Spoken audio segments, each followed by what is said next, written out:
Misty, I'll start off with you. What were like some negative things that about the process that maybe you weren't prepared for that other folks that are selling can be prepared for? So for me, I knew that you would want financials and that type of thing. I was prepared for that. I just wasn't prepared for the volume of paperwork that was needed. And at the time, it's needed quickly because you're in the middle of a contract. And so I could have been more prepared as far as having 3 and 4 years worth of statements, bank statements, all of that kind of stuff ready to go. And I was more prepared for about a year. So that was one of the things that, if I could advise someone, is just to have all that prepared and ready to go, and go back 3 years and have it handy in case it's asked for. And I want to say, Matthew, too, that when I met you in 2018, that was the first question that I asked you: is what could I do better to make my business saleable? Because in 2018, I wasn't ready, but I knew at some point I wanted to be. And so I just wanted to share that you gave me the advice of making it not about me Wait, and making it I a gave you the business. So advice thank that you. made me pay more money for that. That doesn't sound like a very smart thing to do. I thought it worked out well. So Good thank you. one. Well played. Well played. Steve, what would you say is like a surprising negative thing that happened during the sale?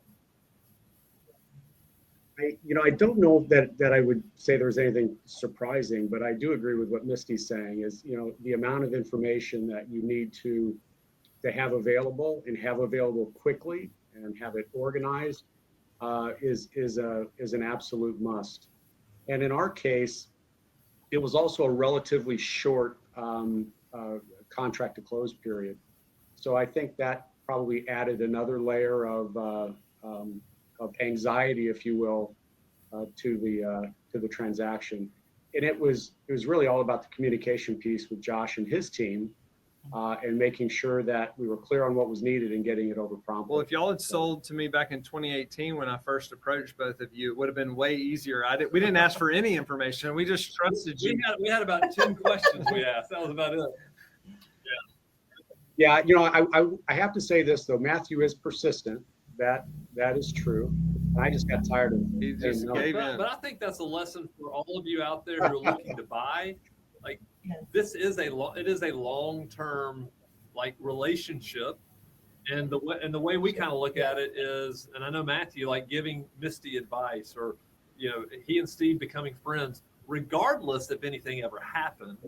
Like, we just feel like, hey, we want to help people succeed and see people succeed, and then those relationships just flourish, and people know that we're looking to buy all the time, I think. So It's a relationship kind of business. And so because Matthew did reach out and kept in touch, then it was a no-brainer when I decided to make the decision that that would be a company that I would reach out to. So if I had never seen Matthew again, who knows in 2022 if I had even thought to reach out to him. So it is definitely relationship built. And that's such an important thing to consider if you're looking at buying a business. It's a property management business. It's the long game. You've got to take the approach of it being the long game, and it's all about the relationship. So to the extent that you'll commit to fostering those relationships, you'll have success. Maybe not right away, but over time you'll be successful. Steve, what did you look for in a buyer? Like, as you were like processing this sale, like what were things that were important to you? I think if I take this back to the beginning, so Rent Network was 10 years old at the time that it was acquired by Evernest.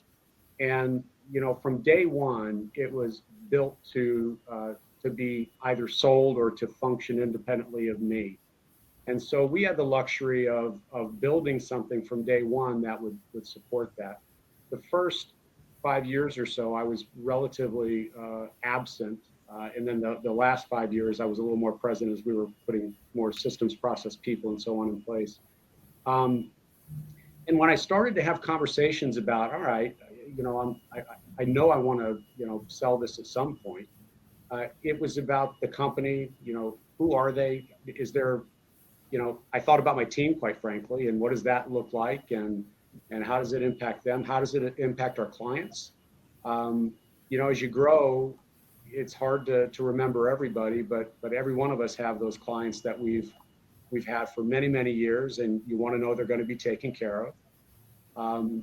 We focused very much on the reputation side of things in our market area, and worked very, very hard for our Google ratings. So, making sure we were aligning with a company that had a similar appreciation for that was so important. So don't get me wrong, the financial aspect of selling your company is, super important. But at the same time, you do have to look at what I consider to be from the seller's perspective, things that are a little bit more qualitative. So those were the things that were important to me. Yeah, we always say like the 3 questions that sellers always ask are: first one is how much do you pay?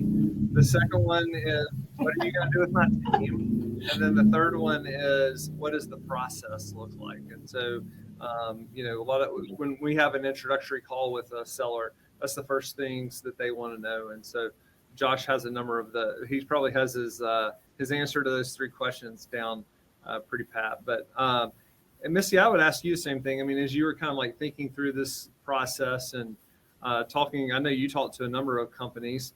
What were you looking for in a seller? And keep in mind, everybody, we're not saying this so they can we can brag about us, but again, you're trying to get into the mind of the seller if you're a buyer, but also trying to get into, if you are a seller, kind of making sure that you're prepared for something like this. And so that's the whole idea of this. So Missy, sorry I jumped in, but talk about your thought process around selling.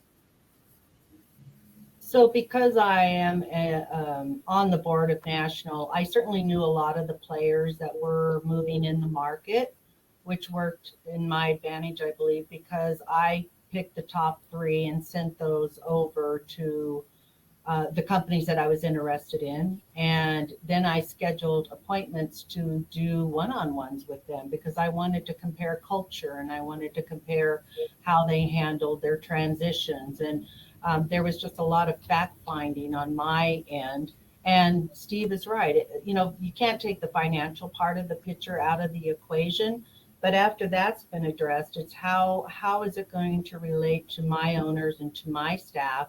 And in the end, the decision became Evernest after all of those interviews. And so that's how I chose. Awesome. Thank you for that. So I would like talk about a little bit about the process. Steve, Missy, why don't you start? How long did your process take from essentially deciding to sell, choosing a buyer, and then to close? Talk about that process, what that looked like for folks. So I made the decision in October of 2022, and I was pretty prepared at that point. And from that point to the date of closing with the company I chose, which is Evernest, was 60 days. Yep. That's great. That's pretty quick. Yeah. And Well, and actually it was really 45 if you think about it, because the commitment wasn't made until October 15th, and then boom from there. So that time, and I'm sure Steve will agree, it goes by extremely quickly and extremely stressful. Yeah, because those financials, you got to have those financials. Steve, you were an even shorter timeline, right? Yeah, it was a really, really fast timeline. We closed on essentially November 30th, I guess, and we had finalized the initial LOI probably late October. So it was a pretty short timeline. I remember thinking at the time, it's like, let's just get this done. What do we need, a week or 2? And then I'm like, then it was just like, to Misty's point, it time flies. It went by quickly, and it's like, let's get it done. I think for me, it was probably the biggest emotional roller coaster that I've had in a very long time in my life. So up and down. So, but it all worked out. Yeah, look, when we first started, obviously we wouldn't been able to close on Steve or Misty's business in 30 or 45 days like we were, but we had done it enough times. We kind of we have this pretty exhaustive checklist that we go through. And that's what I would suggest if you're a buyer, is make sure that you've kind of created your checklist of all the things that you need to do, not only pre-transaction from LOI and contract, and then closing, but even post, right? Like, what is your integration plan to make sure that you're bringing these homes into your process? So, really important to get that taken care of.